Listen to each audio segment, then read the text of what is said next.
guys. Welcome to Renewalcast today. We are a day late and a dollar short. Well, a day late at least. I don't know about you guys on the dollar short thing, but we don't do this for the money, do we? We're always a dollar short. Yeah. So anyway, today on Renewalcast, we're talking about the law of God. We talked about this a couple weeks ago, and we're just going to kind of continue in that discussion. We are going through the Second London Baptist Confession, and we got through the first 3 paragraphs there, and now we're going to start on paragraph 4 and wrap up our conversation on the law of God today, hopefully.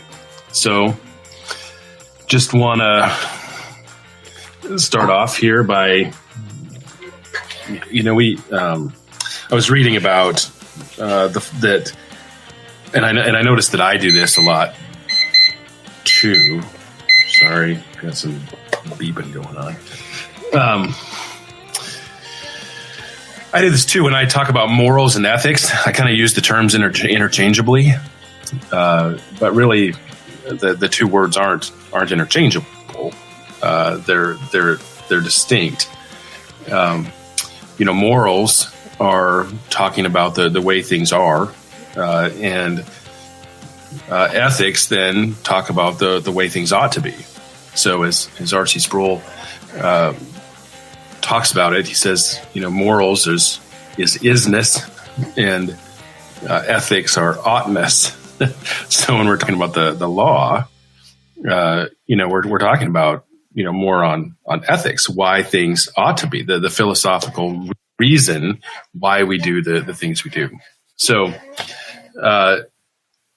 I think that there's this kind of confusion there on what role the law plays in our life, and we're going to try to add some clarity, hopefully, to that today a little bit. So maybe let's just start in paragraph 4 and jump in. You want to read that, Jay? To them also he gave sundry judicial laws, which expired together with the state of that people, not obliging any now by virtue of that institution, their general equity only being of moral use. Okay, so this kind of is a good continuation, I guess, a little bit of maybe just kind of go back and talk a little bit about what we talked about last time and kind of get us up to speed, because now we're talking about the judicial law, and basically he's saying the confession here is saying that the judicial laws have expired, which expired together with the state of that people. So God gave them law that isn't enforced today. Is that kind of the idea there with the judicial laws? Yeah. Well, last week we discussed the threefold distinction of the law: the ceremonial law, which is the worship of Israel, which the sacrifices, the priesthood, all those things, the temple. Christ fulfilled all those things. Therefore, they are fulfilled, and we no longer sacrifice. We no longer have a temple. We no longer need a priesthood. Jesus is our high priest. So the ceremonial has been taken away. The next aspect is the judicial. We mentioned that last week, I believe. But the judicial is those laws that pertain to Israel as a theocratic kingdom on earth and as a nation on earth. And so they were a unique nation in which God was their king. And so they had unique laws for that kingdom that don't apply, say, to the United States one for one, or, Canada or Mexico. So there are general principles we can derive from that are wise, okay, but that has been abrogated with the ceasing of that theocratic nation, yes. And then the third aspect, the moral law, which is that which is simply a revelation of the character of God. The moral law is it reveals God's character, and God's character is the standard for morality, good and evil. God's character is the standard. So when we read about the judicial law in the Bible, how is it a benefit to us if it's expired? I mean, is it a benefit, or how do we use it? What do we do when we see it? How can we? One of the big questions is how do we take and apply some of these things we read to our lives in the Bible? And so, what do we do with the judicial law? Well, I think that there's obviously a lot of wisdom in much of it that derives from moral principles, even. But, we are not commanded to go and kill the Canaanites and the Hittites and those kind of commands don't apply to us. And so you just got to be very careful. I think there are general principles of that we can derive from it that are wise that we can apply today to any nation. Jay, what would you say? Yeah. Natural law. Certainly some of the laws may be good for us to have. But we're not under those specific laws as Israel. Right. Yeah, but I think you made a really good point here that those laws were given specifically for them in their situation, right? To go and kill the Hittites or, whatever. But still, all of these laws that were given to them back then were given by God, and they were still based on his character. And it doesn't come in conflict with God's moral character and his holiness and his righteousness. Those things are the same. There's not a difference in God back then and a difference in God today. The moral law is the same. Just as God, and that's based on God's character, which does not change. So, when we look at those laws back then, we see something of God's character in there as well. So the judicial law to the Jews is abolished, but the moral equity of those is not. Yes. Okay. What about theonomy? Right? Isn't this that would be a system that would be more interested in trying to apply some of these laws to our situation, right? Like a theonomist. They're concerned with applying the civil laws. So they think that things that were mentioned in the judicial law back then, like consequences for fortune telling, blasphemy, sexual behavior, some of those things that should be actually regulated in our laws today. Yeah, I'm not a theonomist expert and very much an amateur, so I would just defer to Jay on this. I was going to say the same thing. I have not. I think, yes, they want those laws applied today. I think there's variations in theonomy as well. But I think they have a problem with covenant of works and how they understand some of that. So someone would ask, should Christians want the evangelization of idolaters or their execution? Yeah, that's a good point. Both.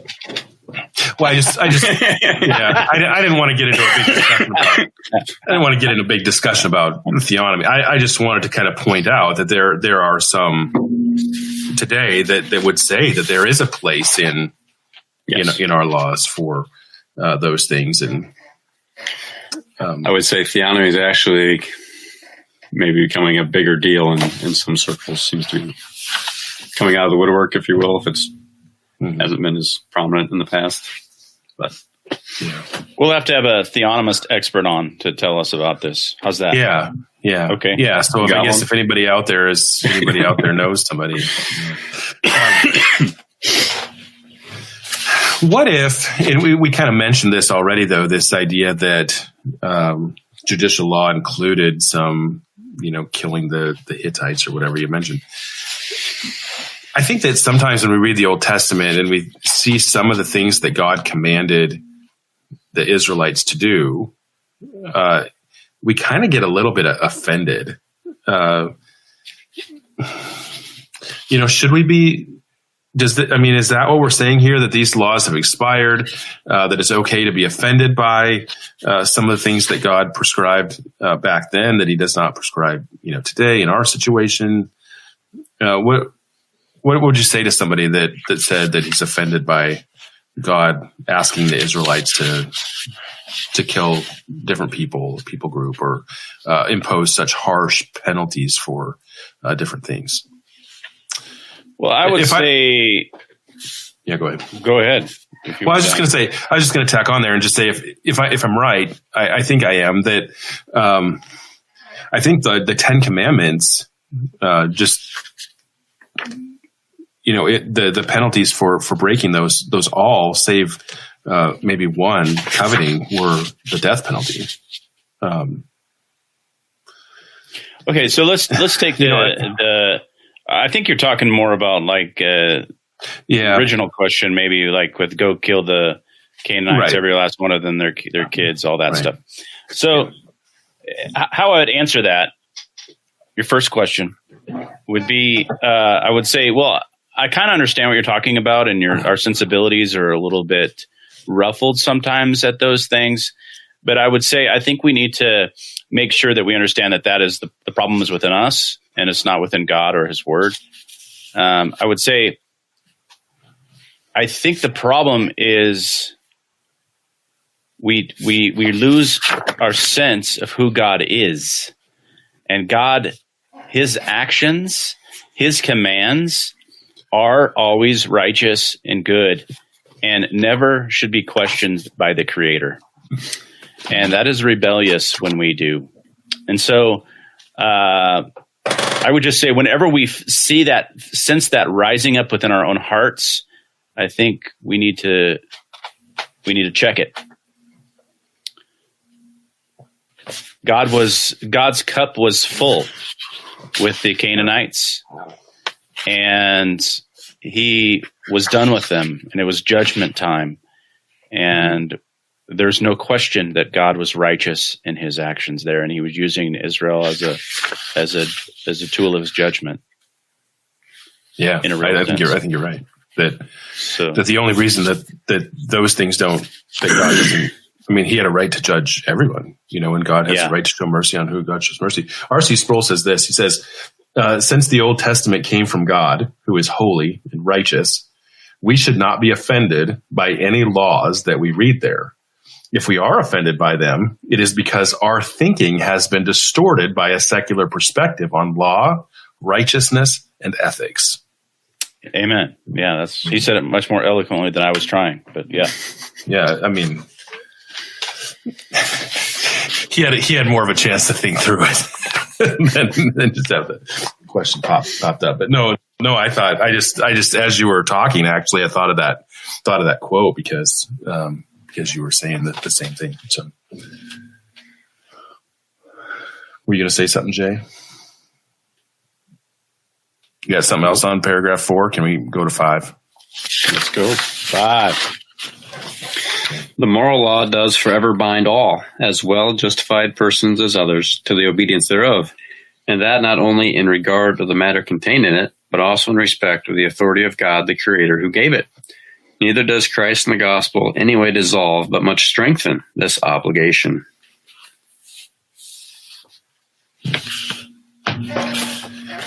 So Jesus said in Matthew 5:17 and 18, don't think that I have come to abolish the law or the prophets. I have not come to abolish them, but to fulfill them. For truly I say to you, until heaven and earth pass away, not one iota or dot will pass away from the law until it is accomplished.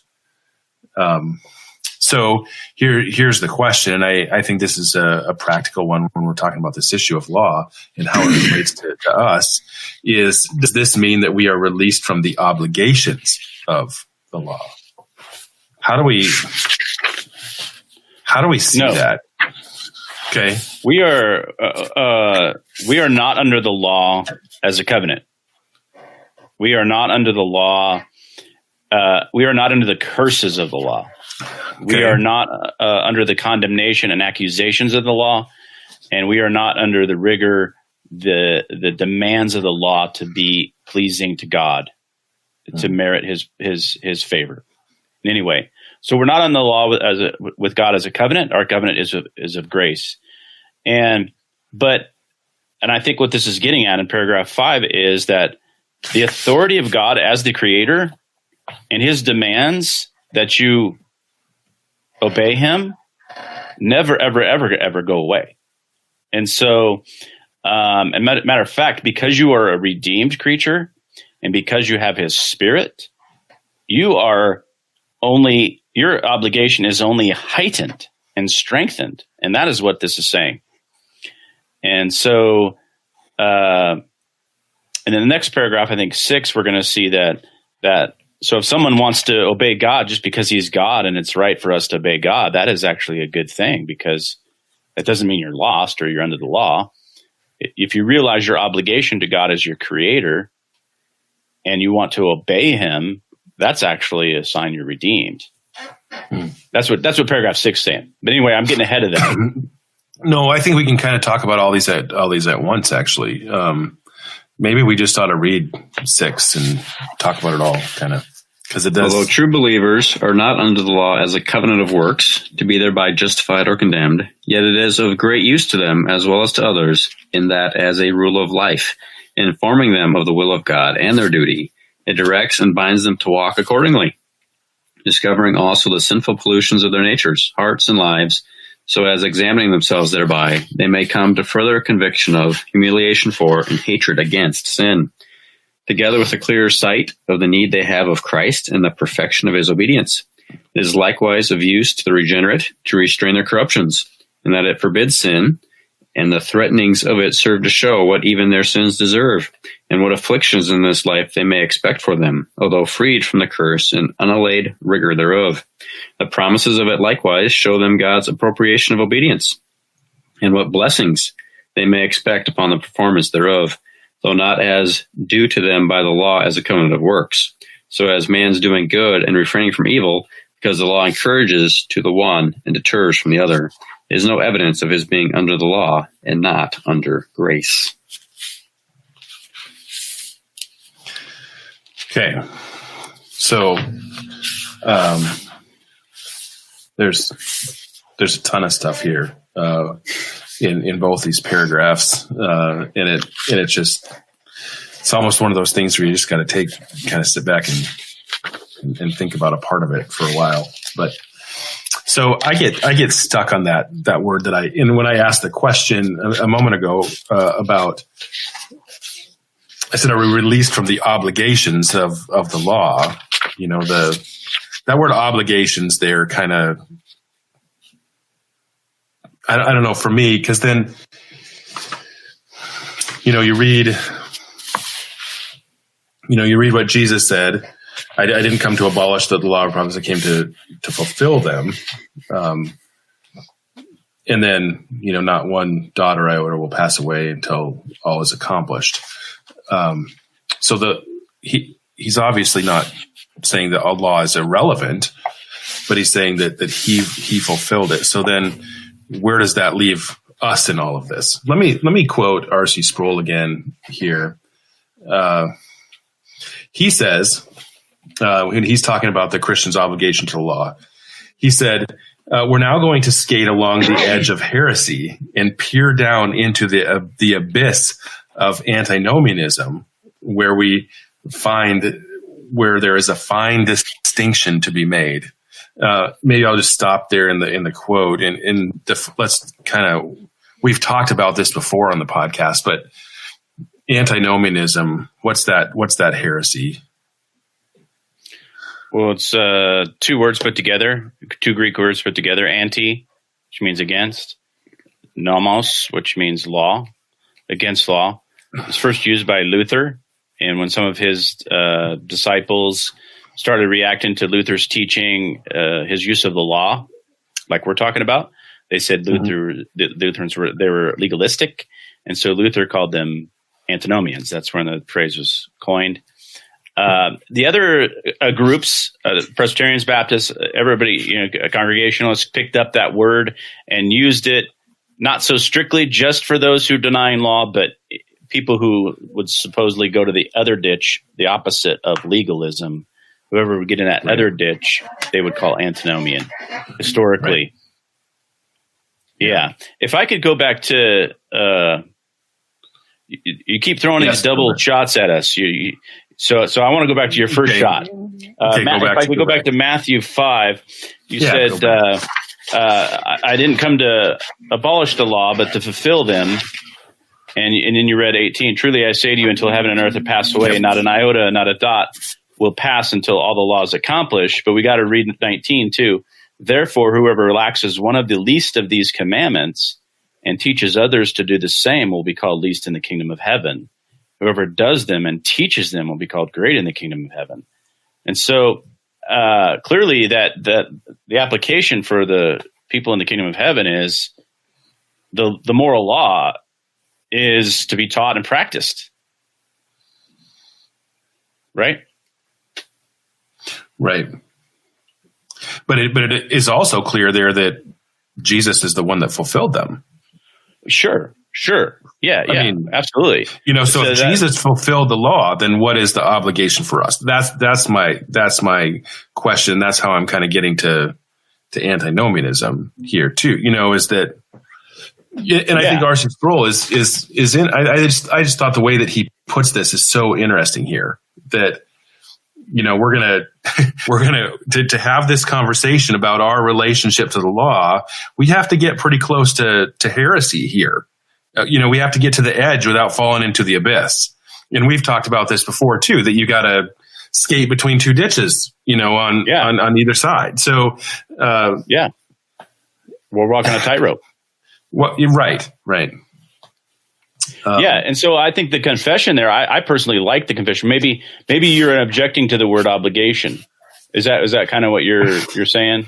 And that's fine. This isn't the Bible. That we use this as I'm not necessarily. I mean, I don't know what better way to put it. I don't have a problem with the word necessarily, but it does seem like that word puts us back under the law. That we're obligated to keep it where Christ already fulfilled it. You see what I'm saying there? If Christ fulfilled it, then what's I see what you're saying, and I think that we've talked about this before. I've studied the antinomianism, pretty. One of the charges the antinomians were making, was that we cannot use any really other terminology other than gratitude, and it makes obedience to the law of God a courtesy, so to speak. And we're not obligated to it. We're not bound to it. And the antinomians wanted to say it's just out of gratitude as a sort of a thankful courtesy to God. And the Westminster Confession divines put this stuff in here, this terminology, to refute where they were at on this. And that's why you see, like in paragraph 6 even, that, look, if a guy just understands that God is God and has a law to be obeyed and will bless those who obey, and he wants to obey for that motive, that is not a sign that he's under the law, but under grace. And so I understand that I understand your reservation there, and it does get pretty close to that line. But I'm just saying, historically, they wanted to walk that edge historically. Yeah. And Whitney Gamble's book on antinomianism is an excellent place historically to see. She records this stuff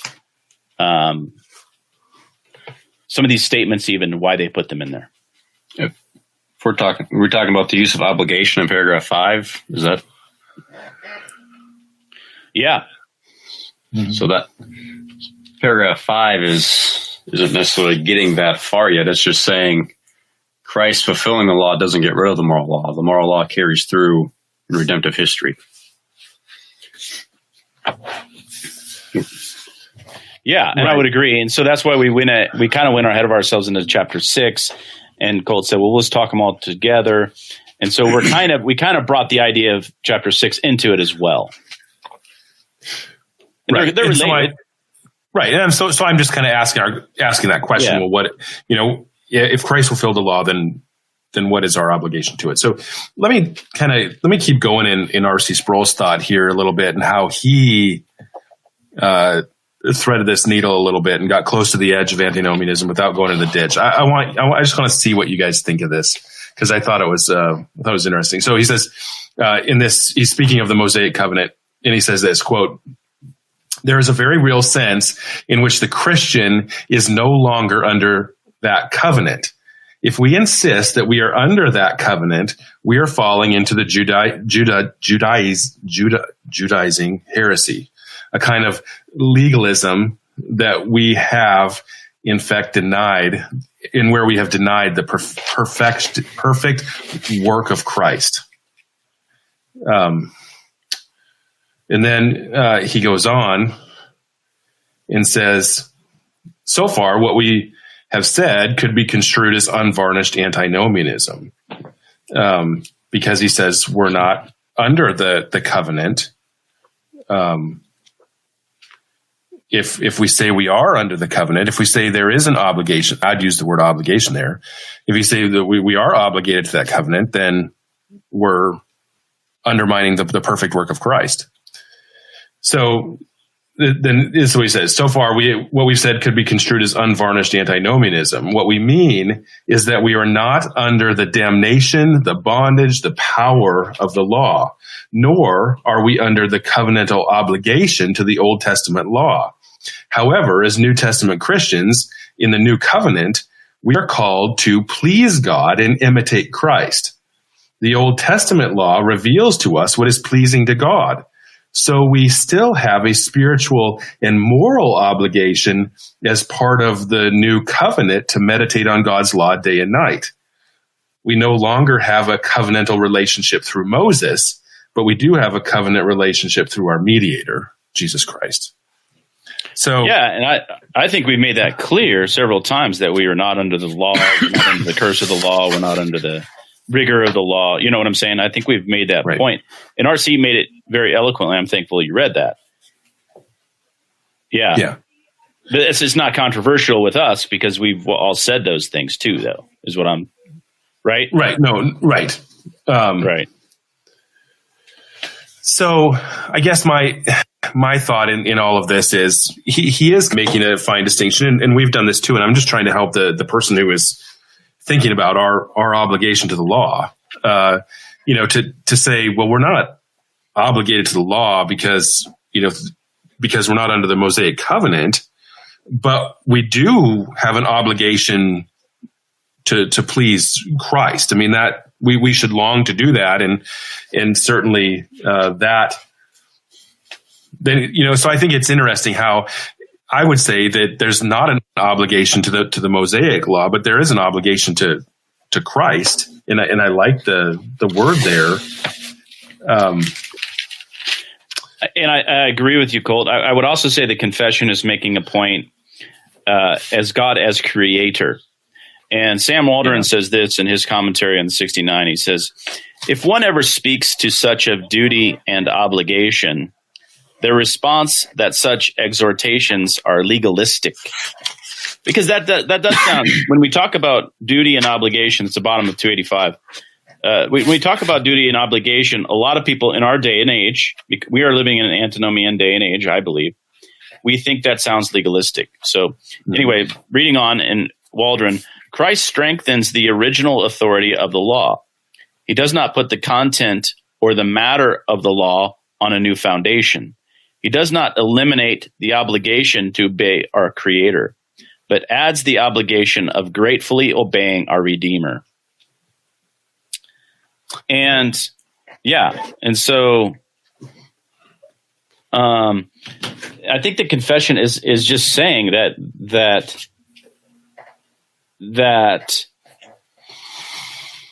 just the fact that he is our creator and we are his creature, if we are right-minded folks, we are going to understand we have an obligation to obey him as a creator.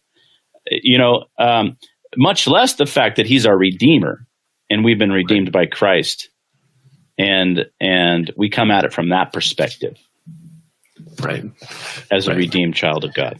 And I underlined that. I underlined that as well in Waldron's book, and just that, but adds the obligation of gratefully obeying our Redeemer. And I think when we stress gratitude as a motivation to keep the law, I think that's kind of the line there in my mind, I guess, is yes, God's your creator and this is what God wants. So you're obligated to keep him. But for Christians, for the believer, there's this added motivation that really supersedes, that you long to please the one that redeemed you, that purchased you from the slave market of sin. And I love that. And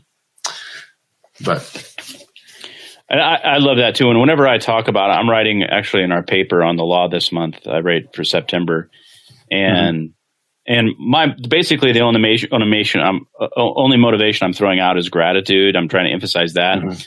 And so when I'm talking to people, normally I'm going to talk that way, but I'm also realizing that we're reading a historical piece here that is written against antinomianism.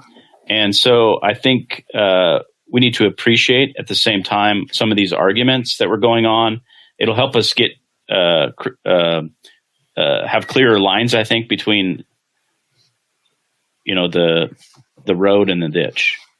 Mm-hmm. Yeah. I just go ahead, Jay. Go ahead. I'm going to read a couple passages that I think are helpful here. Romans 3:31. Do we then nullify the law through faith? May it never be. On the contrary, we establish the law. I lost it now. Because by the works of the law, no flesh will be justified in his sight. For through the law comes the knowledge of sin. Romans 3:20. Galatians 3:21. Is the law then contrary to the promises of God? May it never be. For if a law has been given which was able to impart life, then righteousness would indeed have been based on the law. And that's getting into paragraph 7. But the law and the gospel are not, we need to keep them distinct, but they don't work against each other. Yeah, they sweetly comply in the Christian life. In the Christian life, they sweetly comply. For justification, they are contrasted, obviously. But in the Christian life, they sweetly comply. Yeah. And sweetly complies right from the confession, right? If we would have read paragraph 7. Yeah. Right.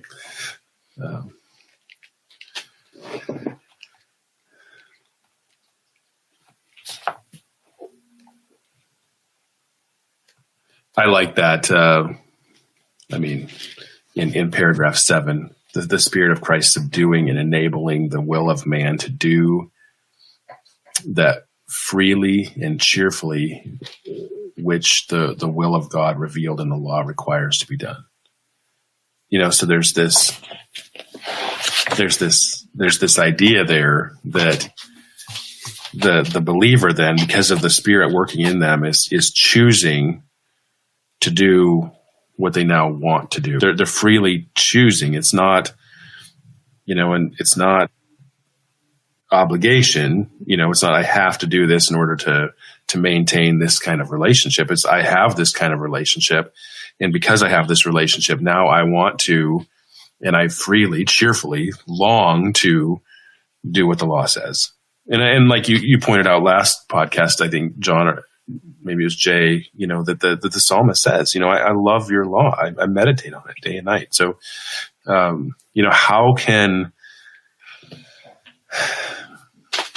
how can the believer love the law? It's because they love the Lord, they love God, and because they love Him, they freely cheerfully choose to and want to be obedient to it, and they have the strength and the power to do that because of the power of God. Yeah, the law is the same. Our relationship to it has changed, and so we, as you said, we long, we desire to do what God wants us to do because of that new relationship, having the Holy Spirit within us. So, yeah, it's enjoyable. The law is a revelation of the character of God. And so if we love the law, we don't jump on it to try to be saved by it. Right. But we love it because we love God. We obey from life. Yeah. Yeah, it's a good distinction there. From life. Not to life. Yeah, it's good. Yeah. Well, anything else, guys? Or are we going to have a world record shortest podcast here? I don't know how long we've done. I don't think we made that.